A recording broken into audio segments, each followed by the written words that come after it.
Hey, Wolves in the Walls. I just wanted to talk about this crazy, crazy story going on right now between Neil Gaiman, Todd McFarlane, and Marvel. Yeah. I'm sure you already know the story by now.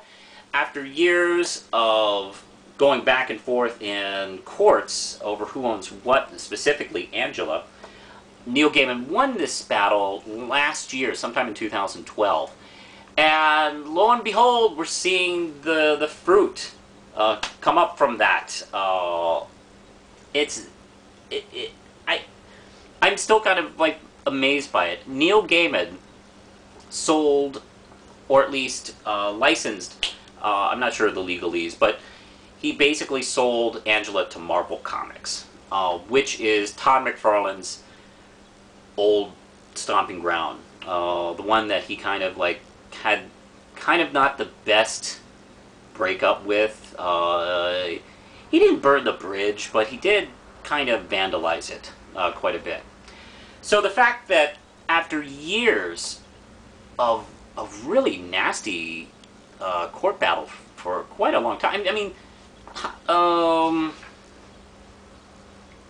this is from 1993, and this was just settled last year. So yeah, I'm sure both sides were pretty irritated with each other. So, what does Neil Gaiman do? He sells Angela to Marvel Comics. And I imagine that's Neil Gaiman's way of saying, fuck you. I've met Neil Gaiman at a show. I've watched lots of interviews with this guy. I've heard plenty of people talk about how much they love this guy. He seems like the nicest person ever. So really, seriously, what do you have to do to piss him off? Oh, I guess 20 years of court battles will do it. So hopefully, him and Amanda Palmer are having nice, weird celebration sex on a pile of Marvel comic money. Now,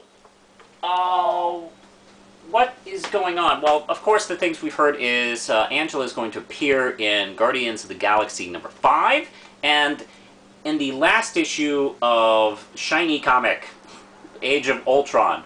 I have read in comic book resources, which is where I go for all my comic book resource news, that she's going to appear in the last issue, somewhat like the post-credit scenes you see in the Marvel movies, which is weird. Now that's coming over into comics. Okay.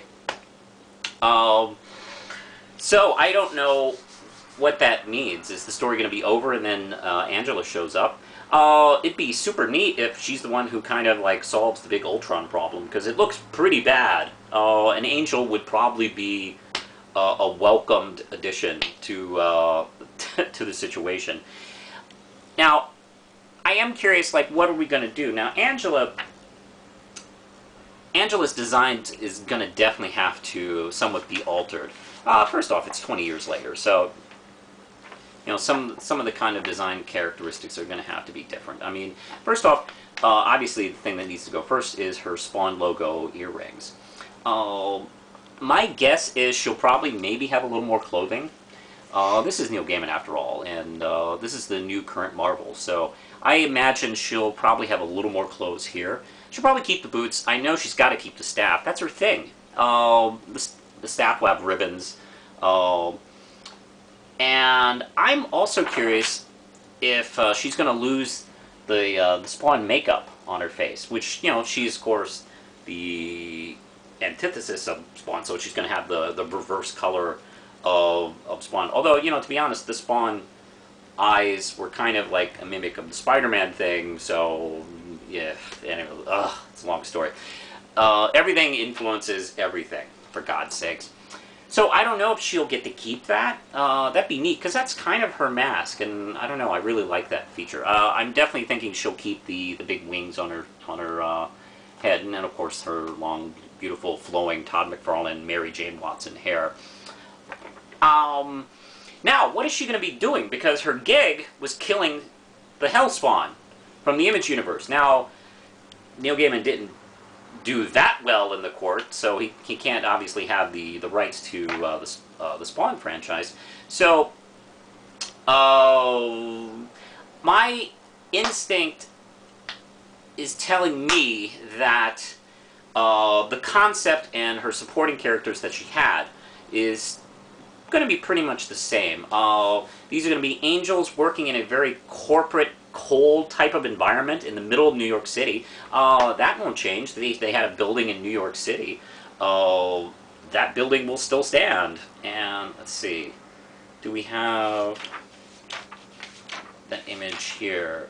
Oh yeah, you know, right here. That building's probably going to be still pretty much intact. It's got the big cross on the top.